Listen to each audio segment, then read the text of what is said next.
Welcome to What Do You Want to Do, the show that will hopefully help you figure out what you want to do in life or reconnect you to what you love doing. Each show has a guest who is doing what they want to do, whether it's in their career or in addition to their regular job.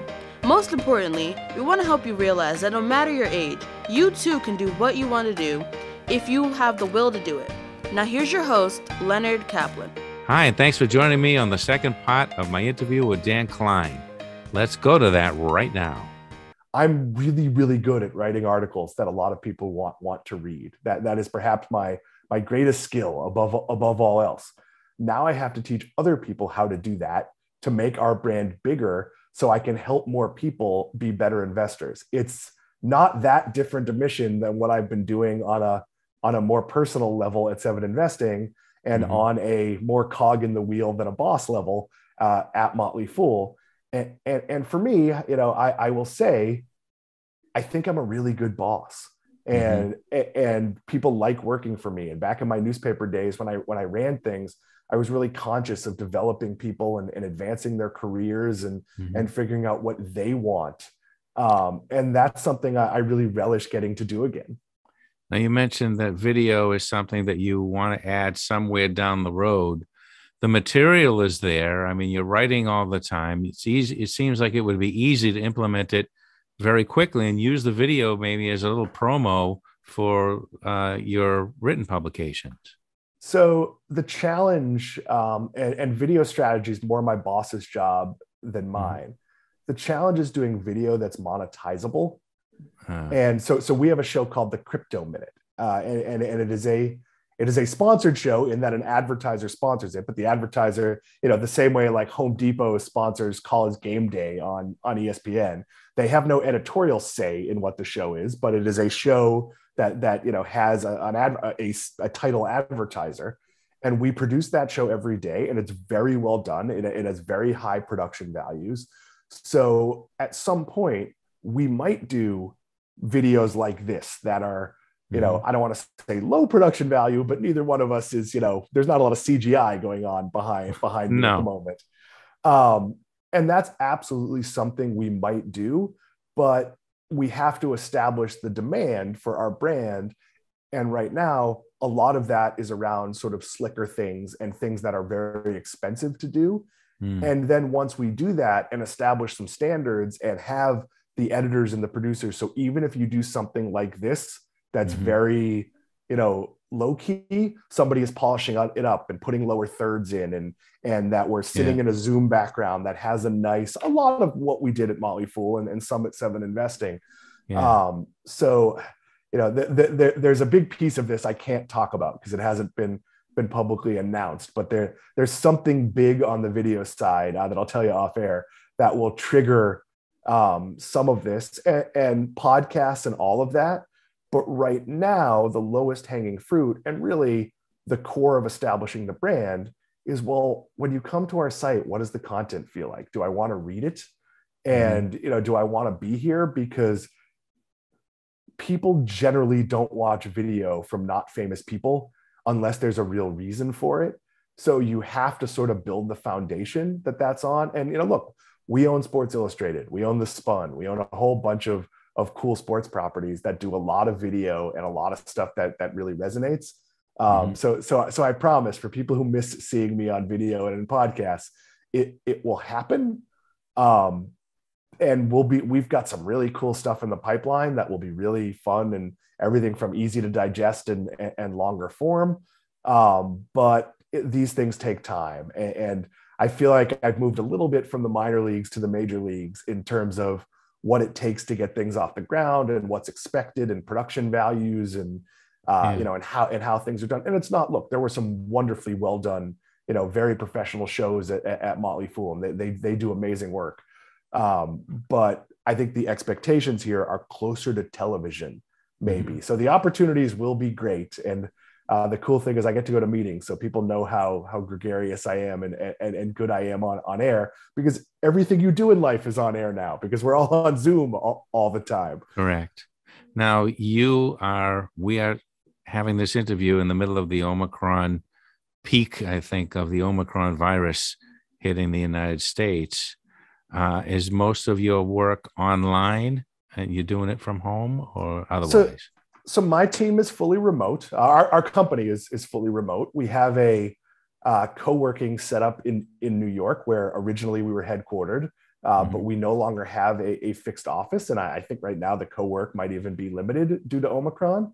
Um, I intend to travel as much as I can in terms of I'd like to go see members of my team. Obviously, I am not Yeah. shy about the fact that I am vaccinated and boosted, and I've been Mhm. tested very many times. Like I went to CES last week, You and did. it was a very muted CES. Oh, So I've gone to CES off and on since 1995, back when wow. it was in a small part of the convention center, and the bigger part of it was the adult video Mhm. show, because adult video was the number one product for VCRs, which were the Mhm. top consumer product in 1995. Mhm. When I last went pre-pandemic, the show was so big, you couldn't get around Las Vegas. There were 200,000 people there.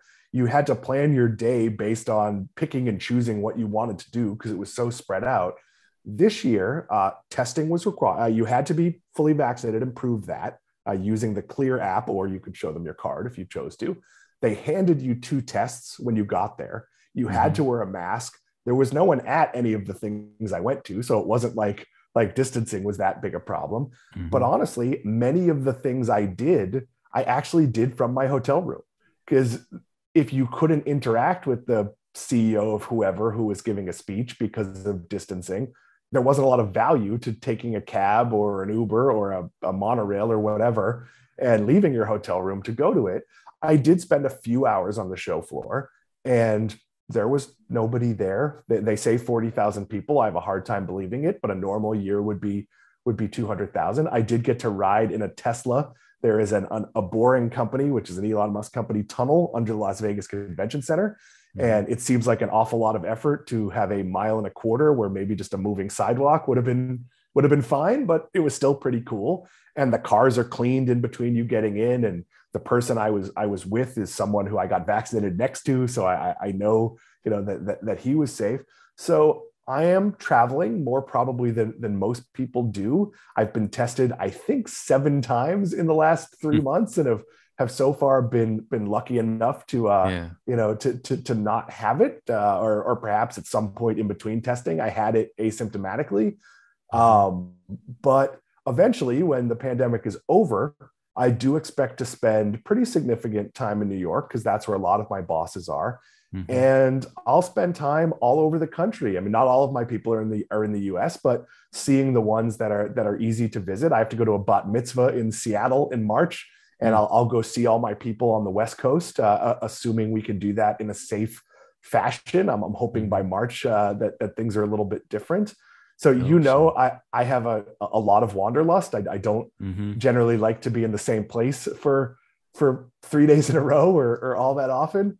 So yeah, travel is part of it, but the world has moved to remote. And I don't think 2 years ago this job would have been an option for me, because two Sure. years ago, the predecessor of this company, it's not the same management, had an office and people came to the office. And all the other Mhm. jobs I interviewed for would have been office based. And at least in journalism, I think a lot of companies went, wait, we don't make that much money. Maybe we shouldn't have an office that's really expensive. Right. And do you lose something there? Absolutely. Being in a newsroom is a lot like being in the cable room back when I was in high Mm. school, where just good ideas flow and creativity comes from being around people. Mhm. And one of the things I really struggle with is, how do you build culture and camaraderie? And obviously, there's a level where where as the boss, there's only so many friendships I can make, but you could certainly Right. create friendships on your team. And it's really hard to do, because you know what nobody wants to do? On Thursday night at 8 o'clock, come to a happy hour. Now, Mhm. there are things you can do. We did at Seven Investing, we did a trivia night that was awesome, and it was a ton of fun. But that was a very small team that was pretty close and knew each other really well. So my boss and I talk about it a lot. How do we make sure people interact and have fun and pick up the phone and call each other?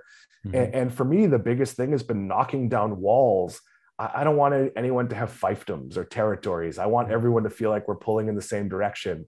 I'm the boss, but unless there's need to, I'm not going to lord that over for you. Like if the intern's idea is better than mine, let's go with the intern's idea. Like like as much as I can be a prideful person, I just want to win. And I think it's really important, that you build those. And we'll do offsites when the world is safe. We'll all go to, I don't know, Disney or Vegas or New York or wherever it might be. And I'll get the team together and we'll have some combination of food and drink and hang out and get to know each other. But that is the biggest challenge in this world right now, is how do you connect? And I know I've picked up the phone more than I have in a decade. I talk to people on my team every day on the phone or on Zoom calls or on whatever it is, just to see how they're doing. And the toughest thing I've had is telling people go home, and they'll say, well, I am home. And I'll say, well, I mean, put the computer down. And they'll say, well, you're still here. And I'll say, like, well, you can't say, like, well, yeah, I get paid to be here. And I'm only been here for a couple months, and there's so much I need to do. But the reality is there's a decent chance I'm watching The Simpsons and sitting on my couch and just kind of paying vague attention to what's going on. Because when you have employees in the East Coast and the West Coast, your day's 11 hours long. That's just how it works. But I'm really having fun with it. But one of my employees told me, she said, yeah, but nobody can go home until the boss goes home. And I said, well, the problem is we're all home and we have no way of knowing when we're working or not working, because if your computer's open, it looks like you're working, whether even if you're like, as I was doing earlier, reading the Wrestling Observer in the background, I still had my Slack open. So, it seems like I'm working, and like, well, I'm not, I'm doing something else. And I don't even know what work is anymore, because like some of my job is just surfing the internet looking for ideas. So if I'm just reading like sports stories for fun, but there's like a story on a sports site that I go, oh, wait, that would be cool. Was I working? Was I having fun? I don't know. I like it.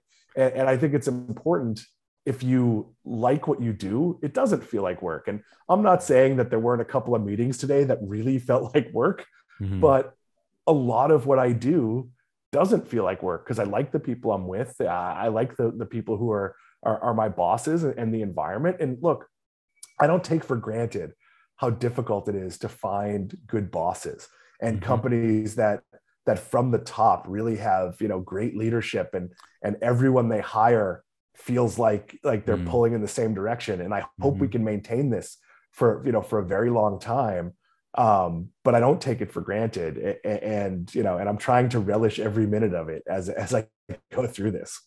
So let's end this by me asking you, Dan, if somebody is looking for a managerial position in any field, as you found here, how do they go about becoming that and letting the work world out there know that you're available and have credibility? Well, for me, the answer was stop trying to get a managerial job, because all the years I spent earlier in my career trying to be the boss, I hit every brick wall. And I mean, look, I ran some small newspapers and I did it well, but a lot of bigger places I went, I think maybe the fact that I wanted the job rather than proving I deserved the job. And it's a very fine line, because if you never tell someone what you want, you're never going to get it. And what happened here is, and I didn't realize it. I got to be honest. I thought these doors were closed to me. And I thought maybe there were some places that I had some people I worked with previously that got to very high levels at a couple of places. And I thought there might be some opportunities there because they knew me. But I didn't realize that when I put myself out there, and I'm going to say this as modestly as I can, kind of everybody wanted me, and it came down to, when I look at my resume now, it's like, oh, wait, yeah, like I've done a lot of things. But for me, I think the best advice I could give anybody is, wherever you are, whatever you're doing, be open to everything and try to learn things from other people. And like we talked about this last time, when I first started at Motley Fool being more than a writer, it was because I asked my boss if I could visit the office regularly. Because when I moved to Florida, I was leaving like an office full of people I worked with, even though I didn't really work with them, but I at least was around people that I liked, that were my peers. And my boss was like, sure, I'll find a way to get you to the office once a month. And when I went there, I just spent my whole day meeting with interesting people. Like, hey, you want to have a coffee? Like, you run marketing, you're in charge of business development. And all sorts of cool stuff came out of that. Like, those people I met would get promoted and they'd be like, geez, I need help. Like, do you want to help? Like, I got to onboard writers for Motley Fool Asia. Like, that's like just such a weird job out of nowhere, because like a coffee buddy of mine got hired as head of Motley Fool Asia and he didn't know who else to ask. And like a lot of things happened because of that. And then when I started interviewing, I went, oh, wait a minute. Like, I have a lot of marketing experience. I have a lot of experience, finding an audience for paid product and all these things that were never my job. They don't necessarily show up on my resume, but they came out in an interview. And I think when you talk about that, people also go, wait, this guy will do anything. Like he's on the team, no matter what it is. And I think, my boss and I were hired separately, but packaged by the same people. So it was thought we were going to get along very well. And she's the editor-in-chief. A big part of my job is making her job easy. Go ahead.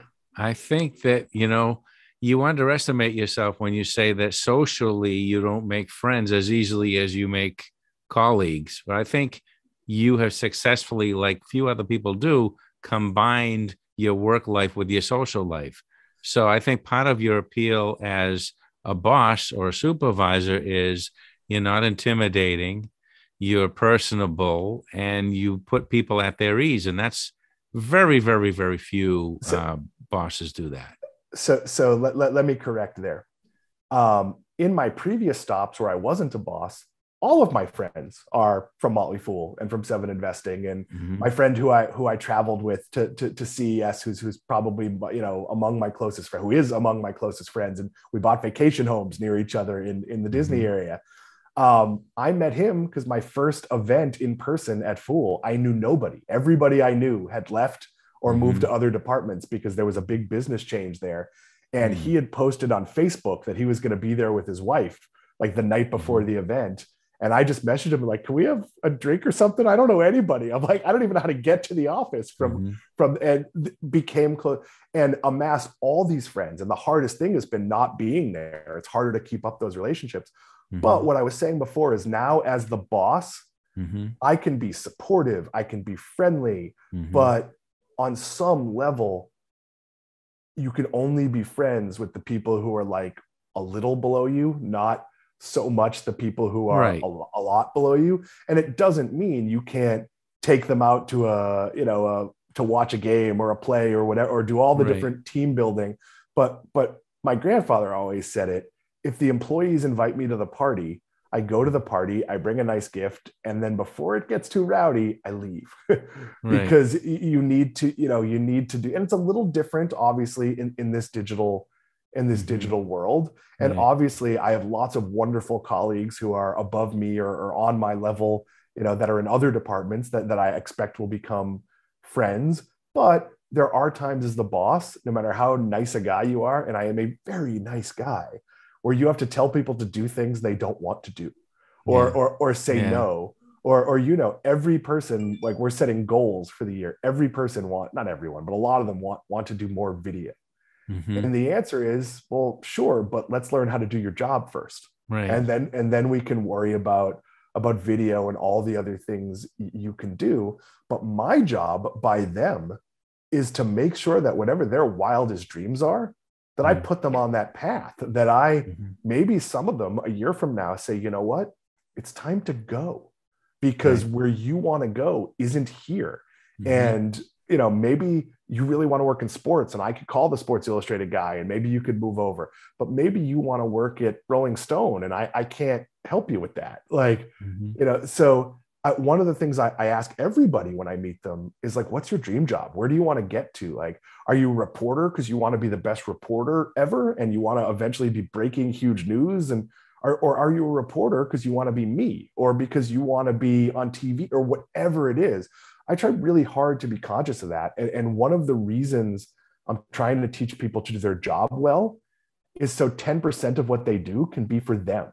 Because if you do your job well and your stories connect and they produce page views and revenue and all the things they need to produce, then who cares if 10% of your day is writing the story you wanted to write that maybe I didn't think was the best for business at that moment. I'm very conscious that I've been on every level. And I've dealt with bosses who weren't supportive, or bosses who kind of wanted it all their way. And I'll give one last example there. I've told my editors that there's going to be days where it's 12 hours, because you come in the morning and the world goes to hell, or somebody dies, or I don't know, Jimmy Fallon decides to have the chairman of the Fed on, and you have to stay up till 11:30 to cover it.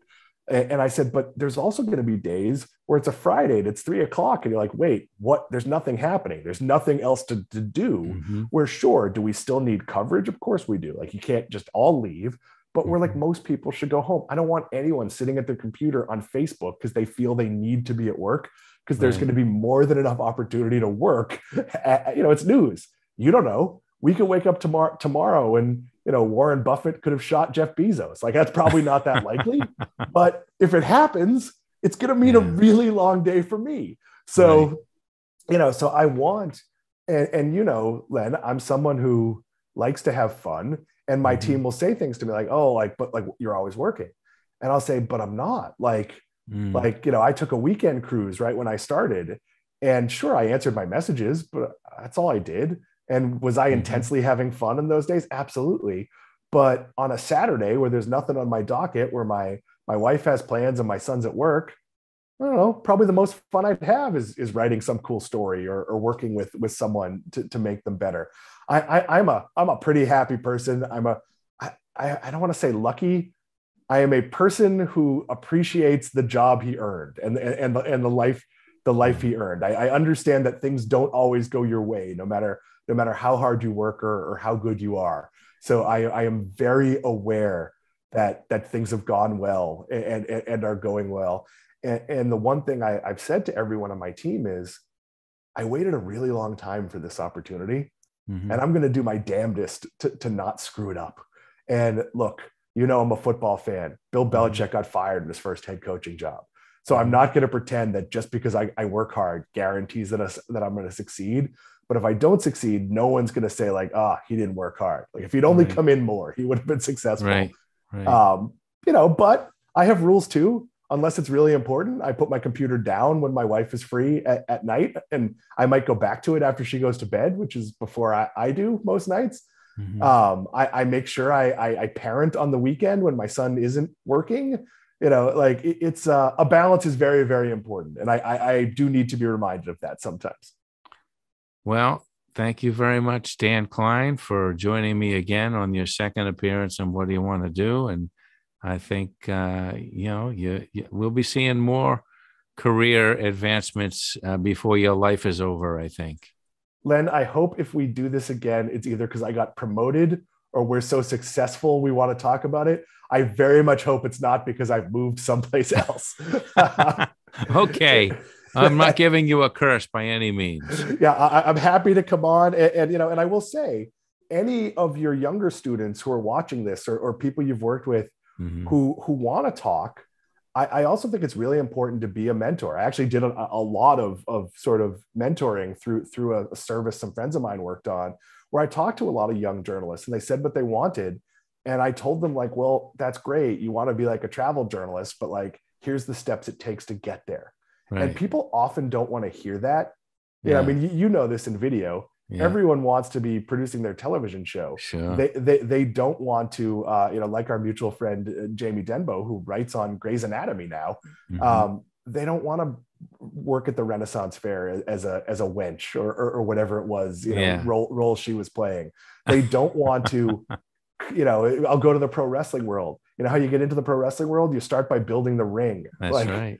Like I built the ring for a lot of years, and I'm happy to work with kids who want to come work with me, and they're probably going to start by building the ring. And I think that's really important.